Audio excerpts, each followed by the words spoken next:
Shalom Bapak Ibu yang terkasih di dalam Tuhan, seluruh jemaat Tuhan dimanapun saat ini berada, baik yang sedang ada di rumah menyaksikan tayangan streaming kita hari ini untuk ibadah bersama-sama, bahkan mungkin juga yang sedang melakukan kegiatan atau apapun yang sedang dikerjakan hari ini.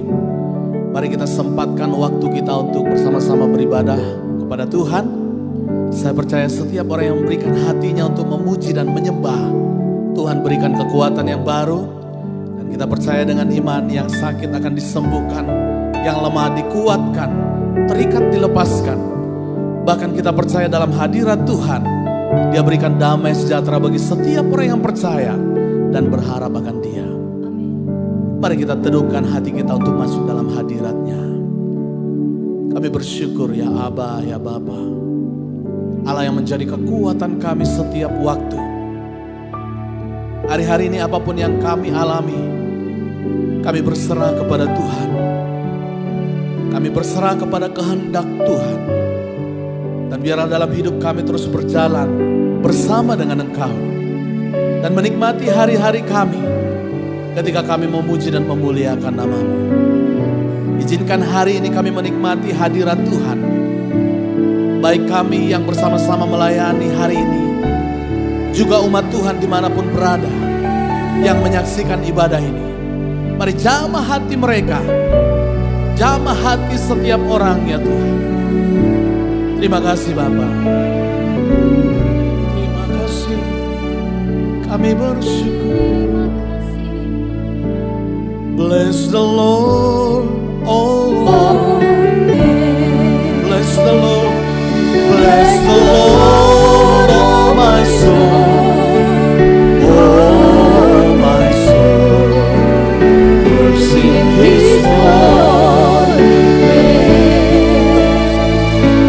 sing your holy man comes out, it's a new day, whatever may pass and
kami memuji-Mu. Segenap hati kami menyembah-Mu ya Tuhan. Pujilah Tuhan hai jiwaku. Pujilah Tuhan dengan segenap kekuatanku. Engkau yang memberikan kehidupan yang baru. Engkau yang memberikan kesembuhan. Engkau yang membangkitkan kami. Haleluya.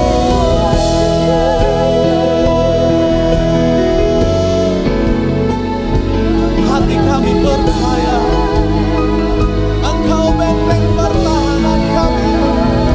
Engkau perisai kami.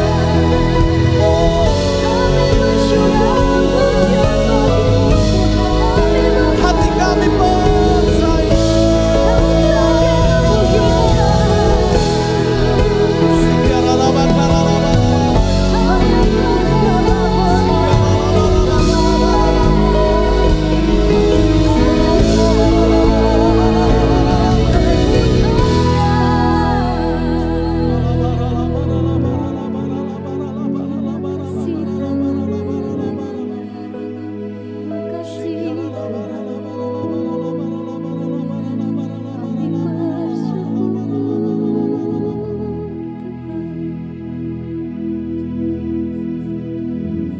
Engkau yang mengangkat kami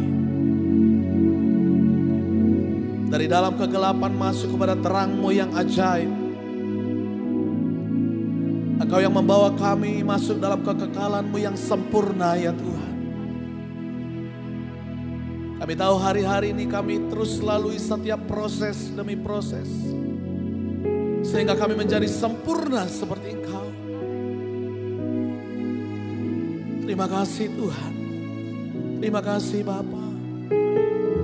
Kami terus memuji Engkau, menyembah Engkau, Allah pengharapan kami, Allah perlindungan kami yang kami percaya. Terima kasih Bapa. Terima kasih Tuhan Yesus. Kami mengangkat tangan kami dan memandang wajah-Mu, menyembah-Mu segenap hati dan kekuatan kami ya Tuhan. Terima kasih Bapa. Mulutku dengan pujian kepadamu ya Yesus Tuhan.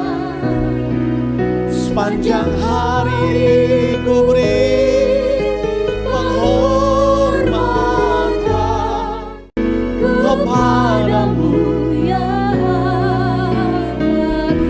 Mari semua umat Tuhan angkat tangan, katakan, mulutku penuh dengan pujian kepadamu ya Yesus Tuhan. Sepanjang hari ku beri penghormatan kepadamu.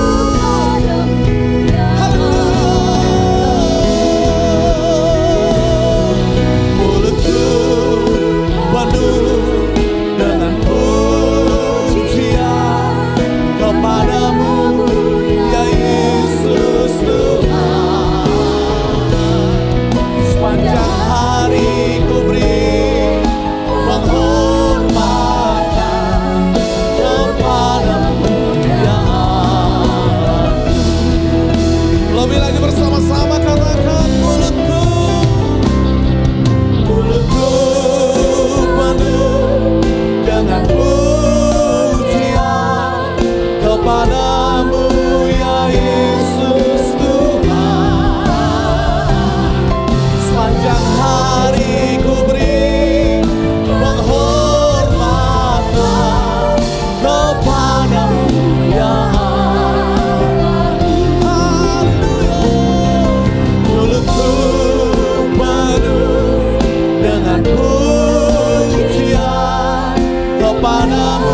sepanjang hari ku beri penghormatan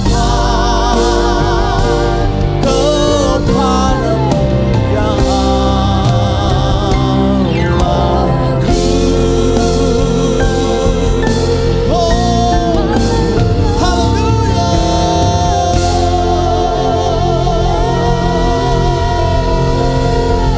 Sorak-sorai bagi kemuliaan-Mu, sorak-sorai bagi keagungan-Mu, Yesus Tuhan.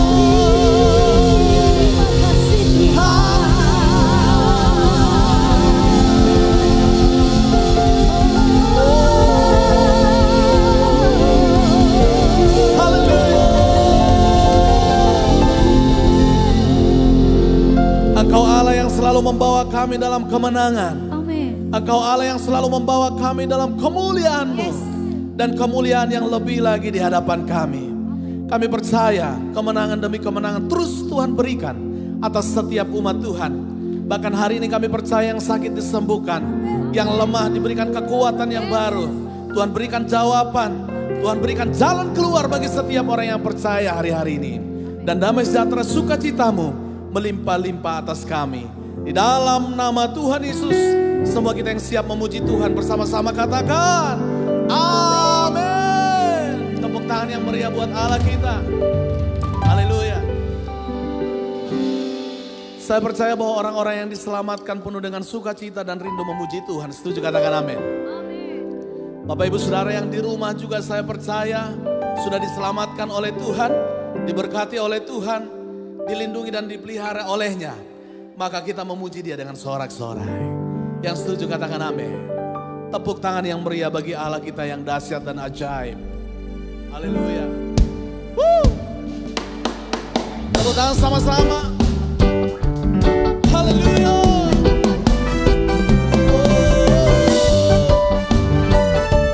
Haleluya. Ya. Mari semua Bapak Ibu Saudara yang di rumah memuji Tuhan bersama-sama. Katakan, Sungguh kau mempesona, segala perbuatanmu hapuskan raguku. oh Kau buktikan kasih-Mu, mati bagiku, hapuskan dosaku. sekali lagi dengan ucapan syukur.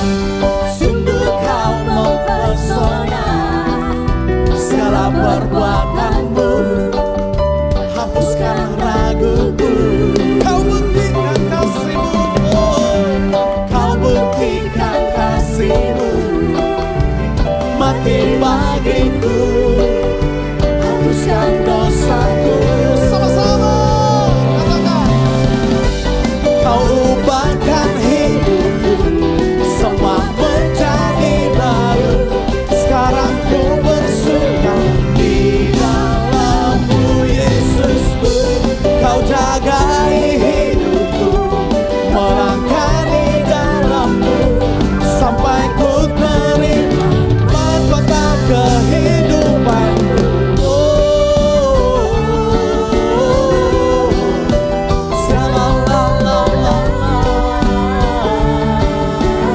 sama-sama katakan,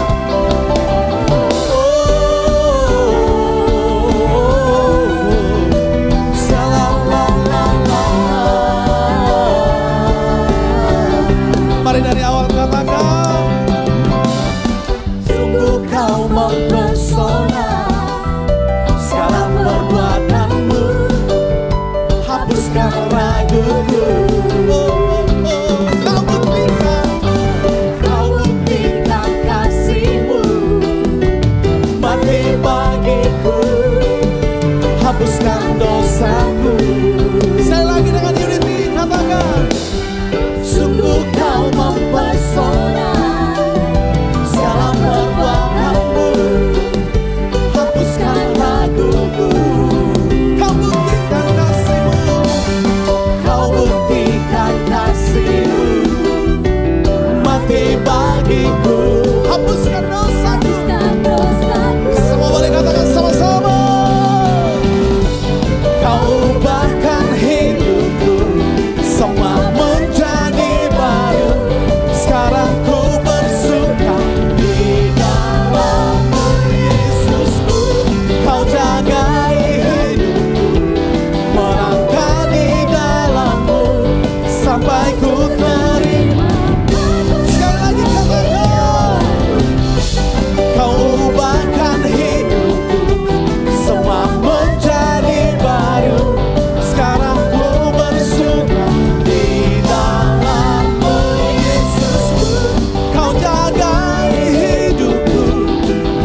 Tepuk tangan lebih meriah bagi Allah kita yang dahsyat.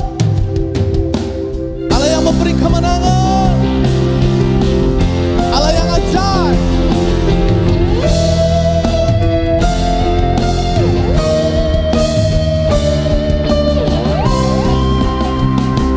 Mari angkat pujian ini sama-sama. Terbayang kebesaran-Mu dan tak terbanding kekuatan-Mu, Tuhan. Kau megah bagiku. Sama-sama katakan. Segenap jiwa dan pengharapan aku serahkan untuk rencana-Mu, Tuhan.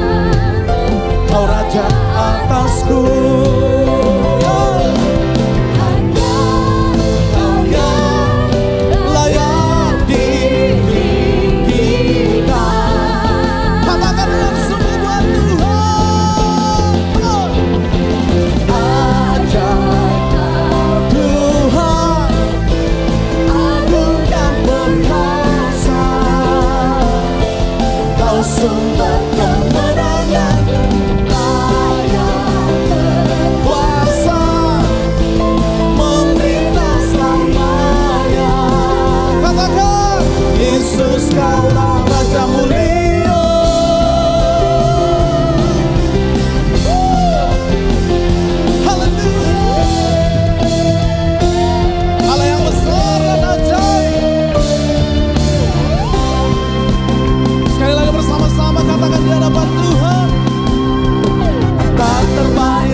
berdaulat atas hidup kami ya Tuhan.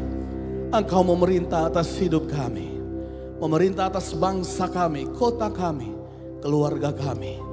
Dan kami percaya kemuliaan Tuhan terus nyata bagi setiap orang yang berharap kepada Tuhan. Bagi Tuhan segala pujian, hormat, kemuliaan. Di dalam nama Tuhan Yesus, sama-sama katakan. Pemirsa yang menyaksikan siaran ini, hari-hari ini banyak orang terguncang oleh karena kondisi dan situasi yang tidak menentu. Tapi saya mau beritahu saudara hari ini, Tuhan yang berjanji, Dia Tuhan yang menggenapi setiap perkataannya. Hari ini saya mau bawakan satu firman Tuhan.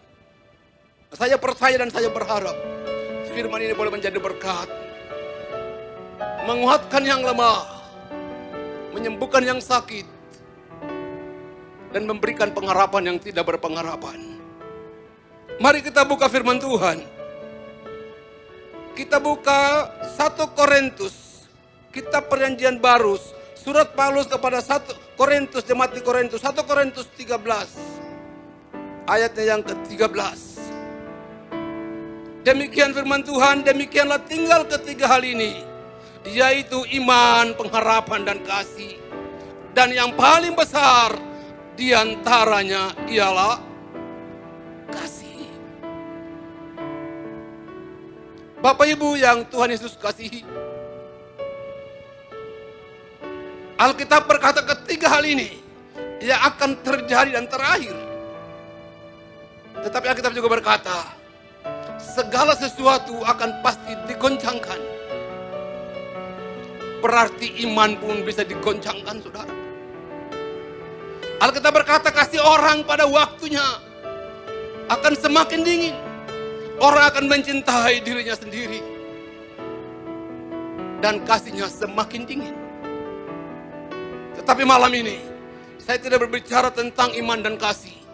Saya mau bicara tentang apa itu pengharapan.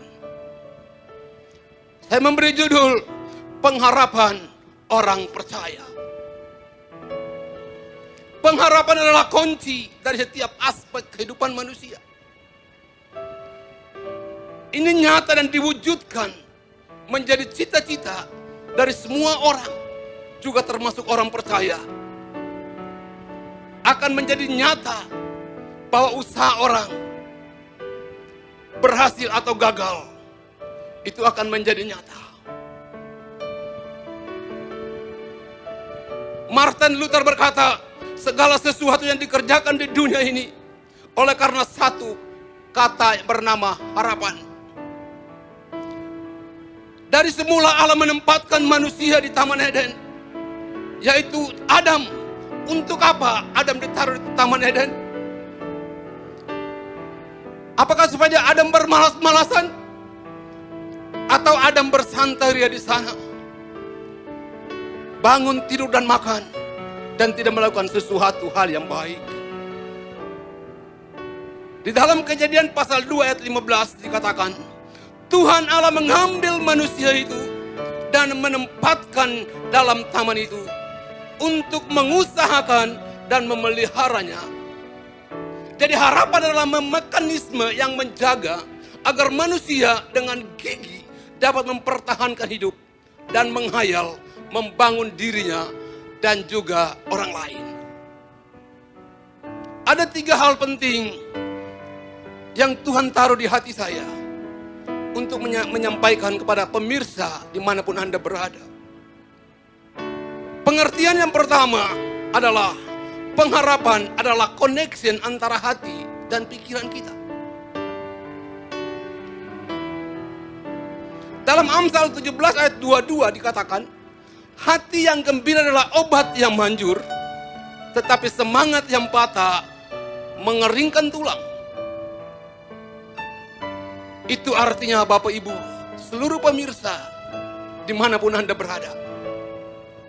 Kondisi apapun yang kita alami, kondisi apapun yang sedang menimpa hidupmu hari ini, Alkitab berkata, bergembiralah karena Tuhan. Bergembiralah karena Tuhan. Karena Tuhan yang berjanji, Dia menyertai kita. dimanapun, kapanpun, masuk keluarmu. Alkitab berkata, Dia Allah Immanuel, Dia Allah yang menyertai kita. Jangan takut, jangan bimbang, berharaplah pada Tuhan. Karena sekali lagi, pengharapanmu tidak akan pernah sia-sia. Amsal 23 ayat 7 berkata, sebab seperti orang membuat perhitungan dalam dirinya, demikianlah ia. Atau dengan kata lain, kemana pikiran pergi orang mengikutinya. Apa yang kita pikirkan, itulah yang kita kerjakan. Daud berkata, selidikilah aku ya Allah, dan kenallah hatiku, dan ujilah aku, dan kenallah pikiranku. Apakah jalanku serong, dan tuntunlah aku di jalan yang kekal. Mazmur 139 ayat 23 sampai 24. Daud adalah pribadi yang begitu mengenal Tuhan. Dia mengenal Tuhan bukan hanya sekedar kata orang, tapi Daud mengalami, dia bisa melihat Tuhan dalam hidupnya. Orang yang bergaul dan berharap akan Tuhan akan berkata, Abah, selidiki hatiku. Tuhan, selidiki hatiku. Apakah hatiku serong? Apakah pikiranku tidak lagi seperti pikiran Kristus? Dan Tuhan akan menjawab dari surga, anakku, aku menyertai engkau dalam keadaan apapun. Aku tidak pernah meninggalkan engkau sedetik pun. Umat Tuhan yang sedang menyaksikan siaran ini, saya mau beritahu saudara bahwa tangan Tuhan selalu menyertai engkau. Tangan Tuhan selalu ingin memberkati engkau. Jangan pernah engkau tinggalkan Tuhan, karena Tuhan, Dia berjanji dan Dia melakukannya. Orang itu baik dan tidak baik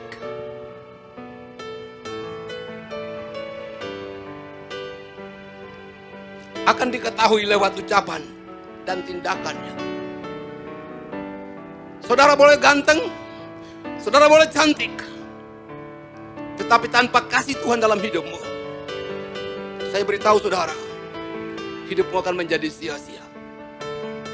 Orang yang ganteng dan cantik di hadapan Tuhan adalah orang yang hidupnya bergantung dan berharap akan kasih setia Tuhan. Bukankah hari-hari ini banyak orang berputus harapan?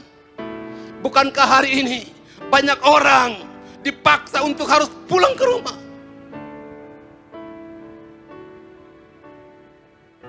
Tuhan sedang mengajarkan manusia supaya sadar bahwa manusia itu rapuh. Kita nggak bisa berbuat apa-apa. Tuhan kasih virus saja, manusia udah nggak bisa bergerak, saudara. Orang kaya, orang miskin dipaksa pulang ke rumah.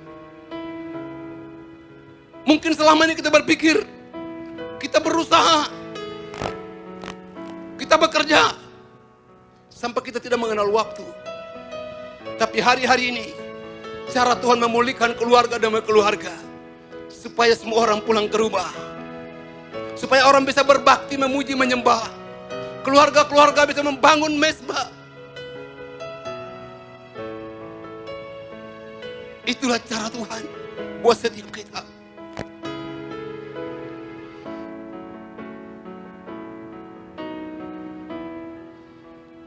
Kalau kita baik, Alkitab berkata hati adalah gudang. Apapun yang kita simpan di hati kita, di gudang kita, itu akan keluar dari mulut kita. Itu akan keluar dari tindakan kita. Apakah orang itu baik atau tidak baik? Bukan gantengmu dan cantikmu. Alkitab berkata, tetapi yang hatinya melekat kepadaku. Orang yang hatinya melekat pada Tuhan, hidupnya akan serupa dan segambar dengan Dia. Perilaku hidupnya senantiasa serupa dan segambar dengan firman Allah. Satu kali ada seorang ibu, seorang istri. Ibu ini lama sekali kecanduan alkohol.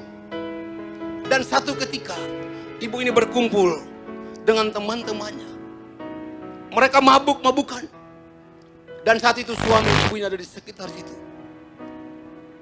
dalam kemabukan, tidak kontrol dalam alkohol, ibu ini mempermalukan suaminya di hadapan teman-temannya. Tetapi setelah ibu ini sadar akan perlakuan pada suaminya, setelah dia sadar daripada kemabukannya, dia berkata kepada suaminya, "Papa, kenapa engkau tidak meninggalkan aku saja? Bukankah aku sudah mempermalukanmu di hadapan teman-temanku?"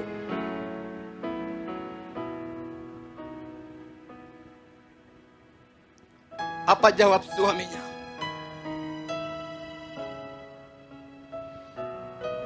Suaminya berkata begini, "Aku yakin, aku mengenal seorang wanita yang sangat cantik. Dan sampai saat ini, dia masih tetap cantik." Saat ibu ini mendengar perkataan suami demikian, saat itulah awal pertobatan daripada ibu ini.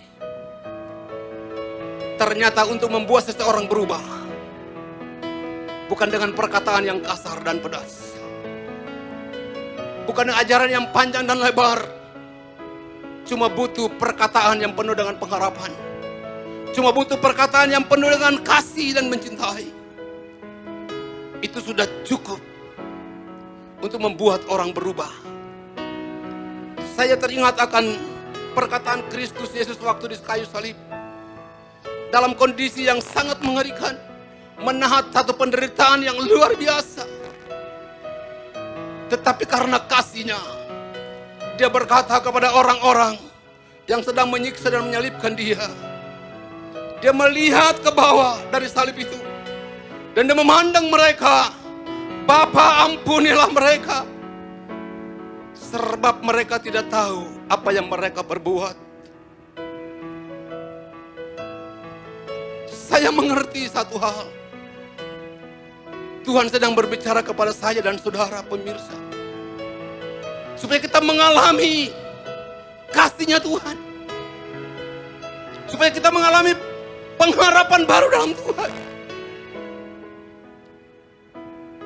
Saat kita bertindak untuk datang pada Tuhan, itulah kesempatan yang terindah buat hidupmu. Mungkin engkau berkata, "Bapak Pendeta, hari-hari ini seperti sudah tidak ada harapan lagi dalam hidup saya. Sepertinya keluarga saya akan hancur dan tidak akan pulih lagi." Saya mau beritahu saudara malam hari ini, 2000 tahun lalu Yesus sudah berkorban buat saudara. Alkitab berkata, setan mereka-reka yang jahat, tetapi Yesus Kristus Tuhan mengubahnya menjadi sesuatu yang indah dalam hidupmu. Ketika kita datang buat Tuhan, Alkitab berkata, Dia membuka tangannya. Engkau lari kepada Tuhan, Dia akan memeluk engkau. Maukah saudara dipeluk Tuhan hari ini? Dunia yang kita diami, dunia yang tidak bersahabat. Tetapi Tuhan, Dia punya janji. Dia janji yang setia. Sebab kasih-Nya adalah segalanya. Pengampunan itu adalah kunci untuk engkau kembali kepada pelukan Bapa di sorga. Tanpa pengampunan, kalau satu orang berdosa, kemudian dia membuat kepada orang yang kedua, orang kedua membalas orang yang pertama, maka ada dua orang berdosa di sana. Tapi ketika engkau disakiti orang lain, engkau memberi dia pengampunan, maka cuma ada satu orang berdosa di sana. Hari ini engkau menyaksikan siaran ini, saya beritahu kepada Bapak Ibu Saudara, betapa dahsyat Allah mengasihi hidupmu. Betapa dahsyat Allah begitu mengasihi engkau. Engkau bukan terhina. Alkitab berkata engkau biji matanya Allah. Saat engkau bertobat berbalik kepada Tuhan, Alkitab berkata, air matamu, jerih payahmu, doamu tidak akan pernah sia-sia di hadapan Tuhan. Allah menghargai engkau. Allah mau engkau diselamatkan. Hal yang kedua, terkait tema pengharapan orang percaya.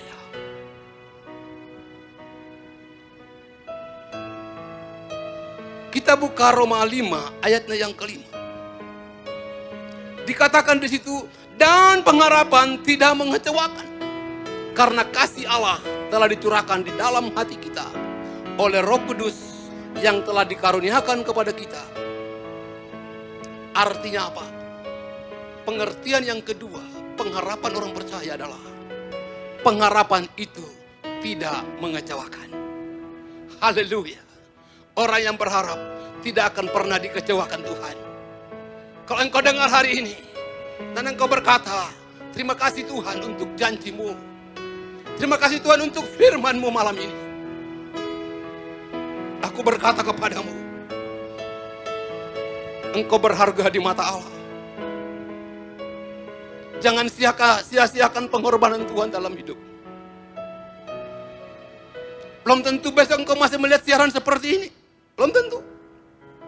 Kita menyaksikan betapa dahsyatnya virus yang membunuh begitu banyak orang di hari-hari ini.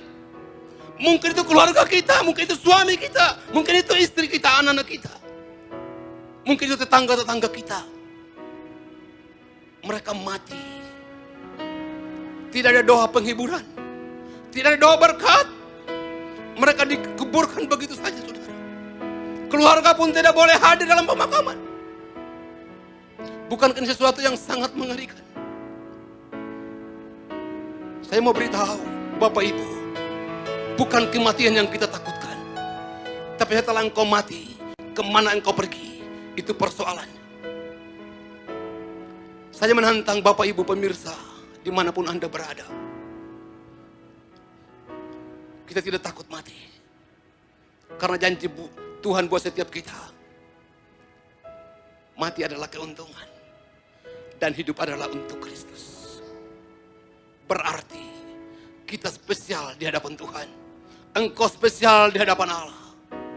Engkau berharga di mata Tuhan. Alkitab berkata berharga orang yang mati dalam Tuhan. Karena mereka akan bersama-sama dengan Allah. Di sorga tidak ada lagi tangisan.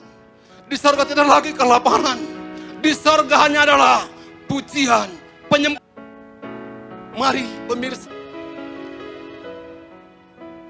kita berharap karena janji Tuhan. Atau dengan kata, mereka mungkin pernah ditertawakan, penghinaan bisa berubah jadi pujian. Menjadi kenangan, ini adalah waktunya buat sekali sudah. Karena sekali Presiden Amin berkata, iyanya. Kondisi hari-hari menggoncangkan dunia. Tempat-tempat ibadah kosong. Gereja kosong. Tempat ibadah yang lain juga kosong. Tetapi hatimu jangan kosong. Di dalam hatimu harus ada punya iman. Dalam hatimu harus ada pengharapan. Di dalam hatimu jangan dingin kasihmu.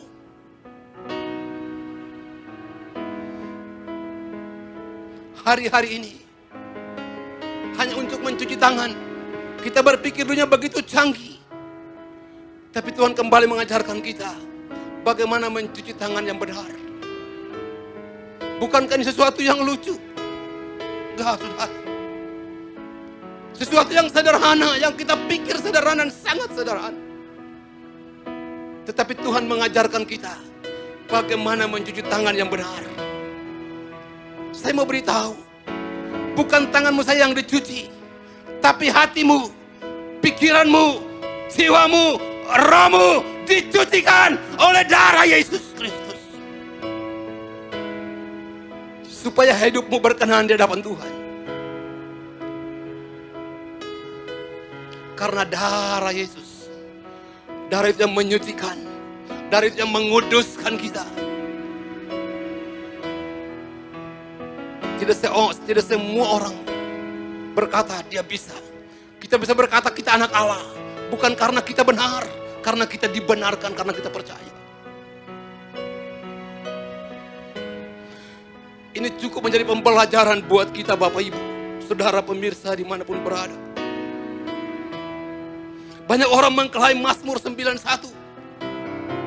Tetapi mereka lupa, Mazmur 91 berbicara tentang hubungan antara manusia dengan pribadi Allah itu sendiri. Kenapa ini ditulis, saudara? Karena pribadi yang menulis ini, dia punya hubungan dengan Allah begitu dekat.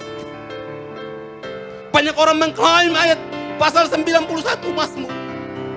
Mereka lupa, ini berlaku bagi orang yang punya hubungan sangat pribadi dengan Allah.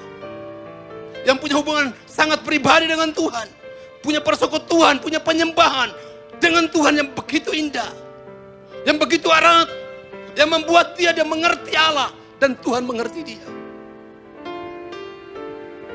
Baru ini akan berlaku, saudara. Kalau hanya engkau hidup dalam dosa dan terus engkau mengklaim ini, saya mau beritahu saudara malam hari ini, bahwa engkau bisa kecewa. Karena kita berkata, dosa mula yang memisahkan engkau daripada Tuhan.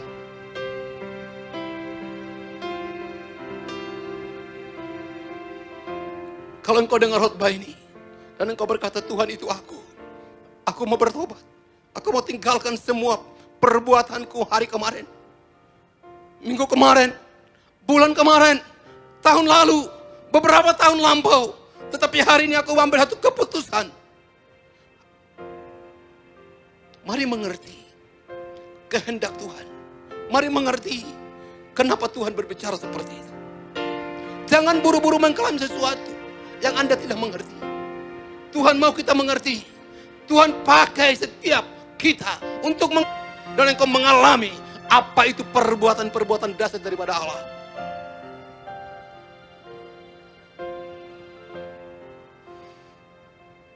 Supaya Allah berkenan kepada setiap kita. Mari berlaku seperti yang Allah rindukan dalam hidupmu.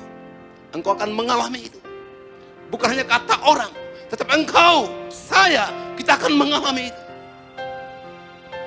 Karena bagi Allah tidak ada perkara yang mustahil. Bagi orang yang berharap, itu hal yang kedua. Hal yang ketiga berkaitan dengan tema pengharapan orang percaya adalah Mazmur pasal 31 ayat 25. Dikatakan, kuatkan dan teguhkan hatimu, hai semua orang yang berharap kepada Tuhan kita. Pengertian yang ketiga adalah pengharapan menuntun untuk melihat cara Tuhan bekerja dalam hidup kita. Kuatkan. Hari-hari ini Tuhan suruh kepada Tuhan. Kalau hari ini engkau berkata, aku percaya Tuhan. Puji Tuhan. Engkau mengamini firman Tuhan ini. Artinya apa? Engkau percaya akan firman Allah. Tetaplah kuat. Tetaplah percaya. Tetaplah yakin. Allah lawan kita. Goliat kah yang besar? Penyakitkah? Viruskah? Tapi kalau Allah dalam kita dan kita dalam Allah, Alkitab yang mengatakan, siapakah yang menjadi lawan kita? Tadi lagu bagi Tuhan tak ada yang tak mungkin, mujizatnya disediakan bagiku. Ku diangkat, ku diangkat. Saudara, Tuhan bisa angkat engkau. Dari engkau diangkat dan dipulihkan Tuhan. Haleluya. Pengharapan menuntun untuk melihat cara Tuhan bekerja dalam hidup kita. Yeremia itu rancangan damai sejahtera dan bukan rancangan kecelakaan. Untuk memberikan hari depan yang penuh harapan. Seorang hamba Tuhan dari Crystal Cathedral bernama Robert Schuller.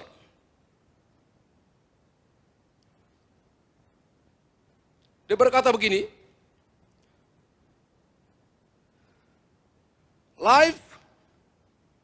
fire is not but God is good. Maksudnya apa? Seperti kebutuhan kita, bukan keinginan yang kita perlukan. Kalau orang lapar, dia hanya butuh sepiring nasi. Dia tidak butuh sekarung beras. Kalau orang haus, dia cuma butuh segelas air putih. Bukan satu, berbeda. Kebutuhan dan keinginan itu sangat berbeda, Bapak Ibu.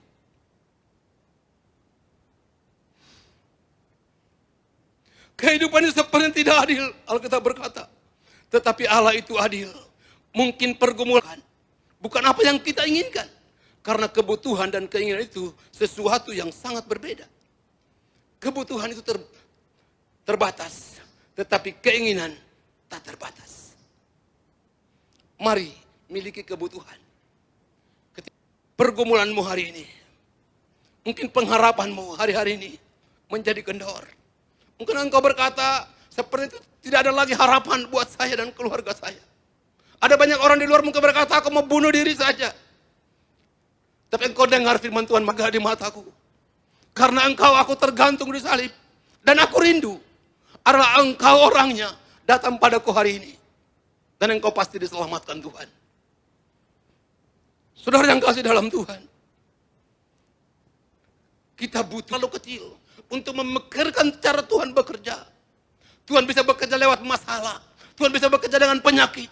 Tuhan bisa bekerja dengan ekonomi. Tuhan bekerja dengan segala sesuatu yang tidak kita mengerti di otak kita. Tetapi pada endingnya, baru kita akan mengerti. Oh ternyata Tuhan. Itu yang Tuhan mau. Pengharapan kepada adalah kunci untuk orang percaya. Karena Allah bekerja di dalam segala kesulitan kita. Agar kita belajar percaya Tuhan. Harapan adalah sahabat untuk melewati ketidakpastian hari esok. Sebab orang yang berharap tidak pernah dikecewakan Tuhan. Alkitab berkata, Yesus mati karena dosa-dosa kita. Merayakan Paskah. Yang artinya kita merayakan kebangkitan Tuhan Yesus. Yang artinya kita merayakan kemenangan Tuhan Yesus atas maut. Tuhan Yesus adalah pemenang. 1 Yohanes 2 ayat 6 berkata, terus telah hidup. Tuhan menghendaki agar kita menjadi pemenang. Menang terhadap dosa. Menang terhadap iblis. Menang terhadap daya tarik dunia. Menang terhadap sifat kedagingan.